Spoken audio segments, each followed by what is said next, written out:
Rafa, just want to catch up on the injury situation at the minute. What's the updates on Jordan Pickford, Seamus Coleman, Luca Dean and Dominic Calvert-Lewin? Pickford is okay, has been training. Lucas has been training. The others are exactly the same situation. They are getting better, but they're still not available. With that in mind as well, Rafa, did you want James Rodriguez to go this week? I think James, maybe they will ask me a lot of questions about that, but James is a very easy and complicated issue. So that is the Premier League, that is Everton Football Club, that is intensity from day one until the last day. And then when you have a player that in the situation that we have, that can be available just 50% of the games, overall in the Premier League, is not something that we can manage easily. So we have to maximize the resources that we have, and that is the situation.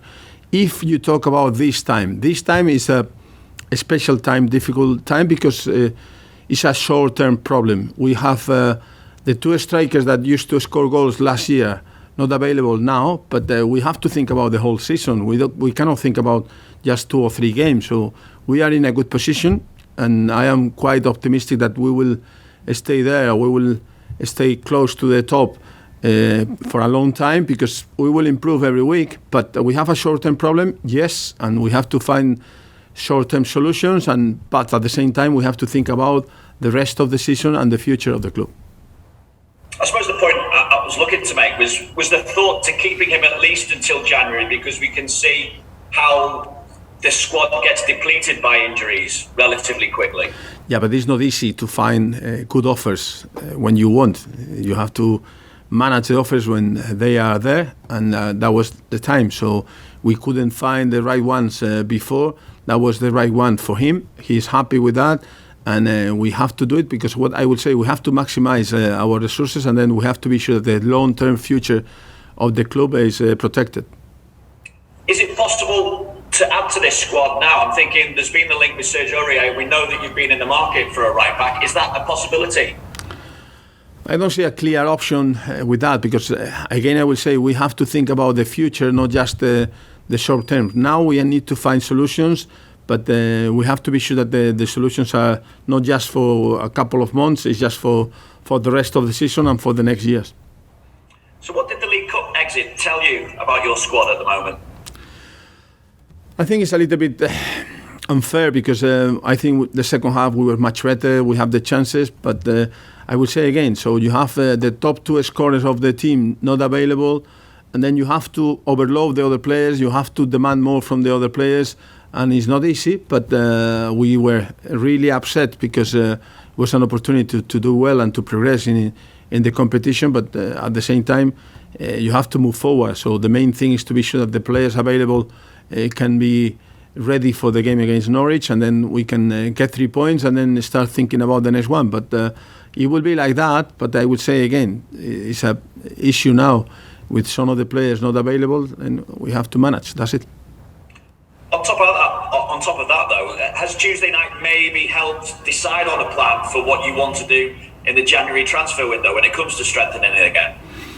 No, I think that the idea it was very clear before, and the plan was very clear before, but we couldn't do it for different reasons. So when I came, we knew exactly what we were looking for. We were looking for wingers and replacements in some positions. So I can read the newspapers, I can watch the TV, but especially the local newspapers, and I know what the fans think and what they were thinking before.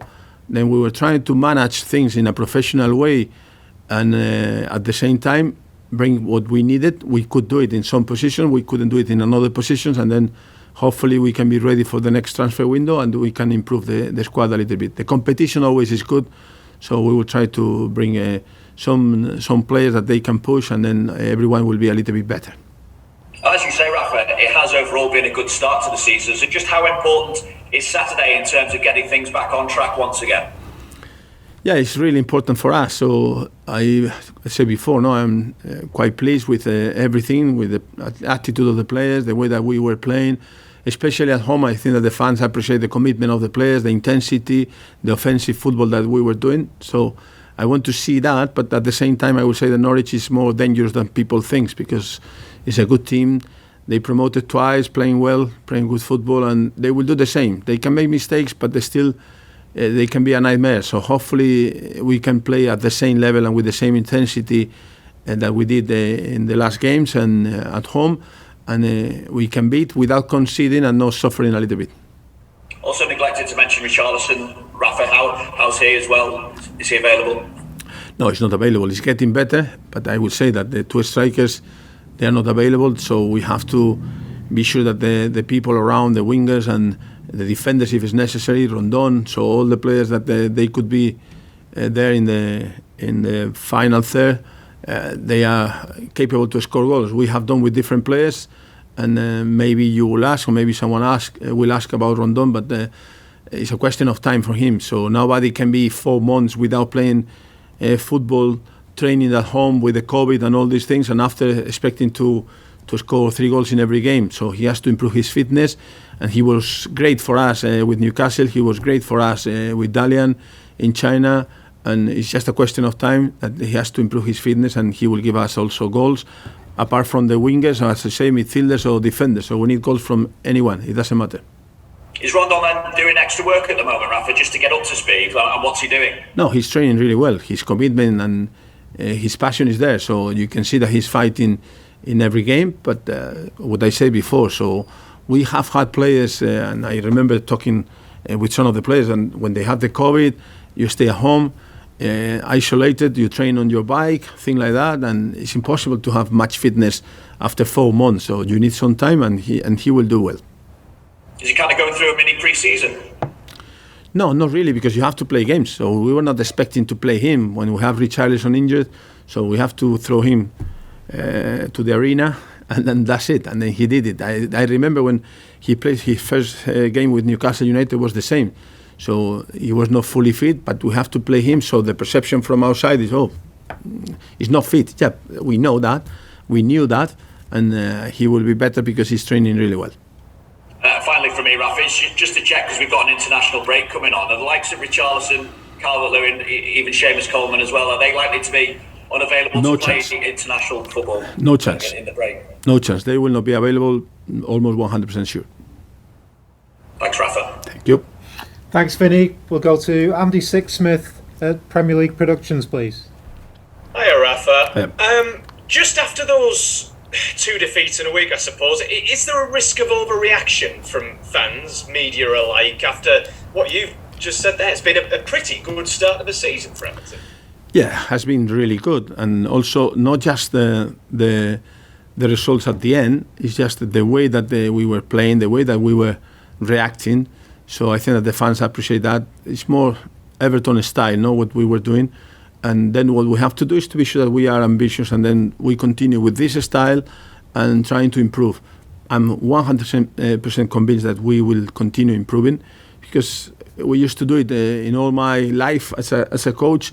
The teams are improving, and then I think that they appreciate that what we are trying to do. And it's a question of to find a solution to these issues, maybe this month with the international break, that can help to recover players. And I'm sure that little by little will continue being stronger, and maybe a little bit even stronger. When you talk about the Everton style, obviously you're a few months in now at Everton. How much closer do you believe the players are to adapting that Everton style you referred to? I think that they did it in the first games, and the fans appreciate that. But still, it's a team that we are building. We are trying to improve a lot of things. When I say that, I'm really pleased with the attitude and so many things, but still we can improve, and still we will improve. In terms of improvements, for you personally, do you feel like you're winning the fans over as every week passes by? I think the fans were quite happy the first games, and we were disappointed for 9 minutes against Aston Villa and the penalty shooting in the other day. But that is part of the season, part of football, that you will have some good games, some not so good. But overall, I say that I think that they are happy. And what are they expecting? Commitment, passion, so they have that. I know you've talked about Salomon Rondon, but I just want to talk about Damari Gray as well, who's been tremendous so far, it has to be said. How much potential do you feel he has left to fulfil? Do you feel like there's plenty more besides that he needs to fulfil? Yeah, I think he has. I said about the team that we have plenty of room for improvement, but they say about some players, and especially him that you are asking me for him. The only issue that we have with these players now is that they are playing, some of them, too many games, too many minutes, with too much intensity. We cannot give him a rest because the others are not available. So we have to be careful with that. But in terms of his potential, he has a great potential. Just finally from me on Norwich, I know that 5 defeats so far, but how much better a side are they than when you last saw them in the Premier League, would you say? Yeah, I told my players today that it's a team that were promoted or has been promoted twice, doing well, playing good football, and they were relegated playing the same style. So it's just an advantage for them because they know how they want to play, and I'm sure that they will keep their style and they will try to be a little bit stronger in defense and will be a tough game. So nobody can expect that there are easy games in the Premier League. So I think it's a good team, but obviously they are in a bad position and maybe they will struggle a little bit with the confidence, but it will be dangerous for sure. Thanks, Rafa. Best of luck this weekend. Thank you. Thank you, Andy. We'll go to Alistair McGowan at the BBC, please. Hi, Rafa. Can you hear me okay? Hi. Yeah, I can hear you. Yeah. Great. I just wondered, with James Rodriguez now leaving, you said that financial fair play had killed you a couple of weeks ago. Does that mean you'll have more funds to play with when it comes to the January transfer window? Does his departure mean you can buy players now in January? Yeah, I think so. I had a conversation yesterday with Mr. Moshiri, and we are lucky enough to have owners that they want to spend money. So it's just to be sure that we can do it in the right way. But I think that they are very keen to spend the money and then very keen to improve the team. Then we need to find this, what I say about the kind of player that we need to find. Players that they will be okay, they will be adapted to the Premier League, but at the same time try to bring some quality that they will improve the level of the team. So that is the difficult thing to find, this balance between we want to spend money in very good players, but at the same time they have to be good players for us in England, in the Premier League, and for Everton Football Club. Just wanted to ask you a little bit about FIFA's plans for a biennial World Cup. It's been around, and Arsene Wenger has done in another interview this week with BBC, talking about how he wants to solve the chaos of the international calendar. And the European Club Association thinks that FIFA's plans is destructive. I just wondered what you thought of a biennial World Cup and maybe a international break where you might have a whole month where the players go away.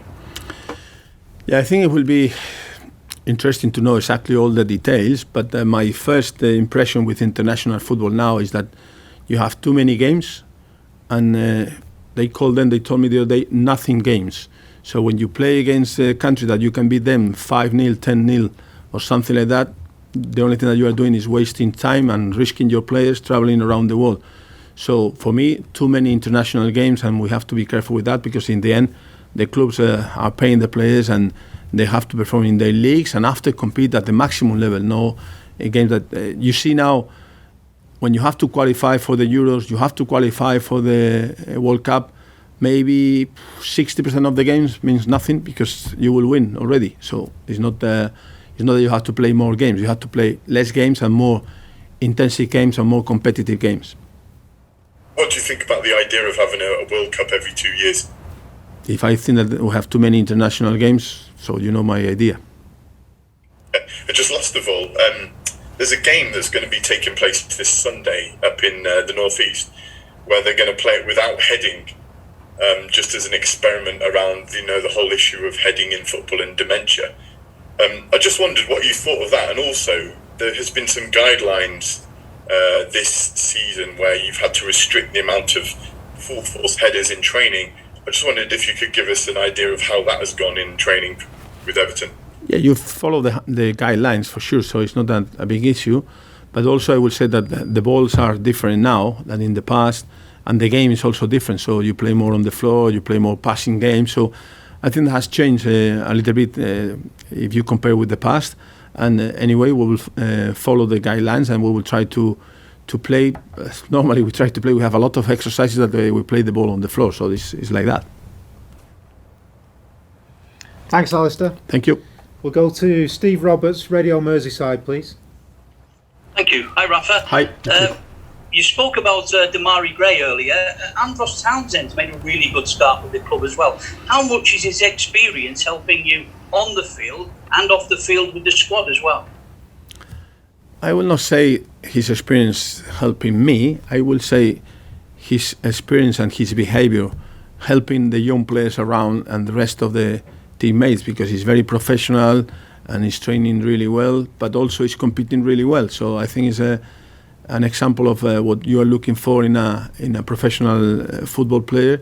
And I think that the fans are really happy with him because he's doing well every single game. And then if you play him in the cup, or you play him even in a friendly, so he will give everything. And finally, from me, you've used a few different centre-back combinations and systems as well so far. Will that be ongoing? Is you looking for a system that you will settle on eventually? Yeah, to be fair, we are not changing too much the system. We play 4 at the back, and we changed to 5 because we wanted to be stronger in the middle against the 2 big lads that Burnley we had. But overall, I think that we are playing a similar system, and the players, they are quite happy with that because you can see that we are doing well. So it's just to be sure that they understand the role of each player into the system, and then go for that. So I think we are doing more or less the same things, and even changing the system, the style of football, the way that we want to play is similar. So that is the main thing for me. Thank you. Good luck at the weekend. Thank you. Thank you, Steve. Finally, in the open section, we'll go to Phil Medlicott at the Press Association, please. Oh, hi, Rafa. Can you hear me okay? Yeah, I can hear you. First of all, I just wanted to check a couple of other names on the sort of injury list. Andre Gomez and Jean-Philippe Gbamin, they were missing in recent games. Sorry, Gomez picked up that calf problem, didn't he, last time around? I just wondered how they're doing. He will not be available for tomorrow. So no Gomez and Gbamin as well? Yeah, he will not be available tomorrow. Okay. The other things I wanted to ask about was the announcement on Wednesday about the safe standing pilot programme in the Premier League and the Championship. Just wanted to get your thoughts on that, whether that seems like a good idea to you. I think after Hillsborough, I think that everybody was thinking about that was not a great idea. I don't know the plan, exactly the details. So I think we have to wait and see if it's a good idea or not. But my idea at the moment, I think, is football is okay. The fans, they feel the passion, the way that is going on now, and is more safe. But I don't know exactly which is the idea and all the details. The final thing as well is it's been reported there could be a trial of allowing drinking back in the stands again. That's going to be at sort of League 2 and National League level. Again, I wonder what you would think of that. I don't drink, so I cannot have an opinion about that. Fair enough. Okay, that's great. Cheers. Thank you. Thank you. Thanks, Phil.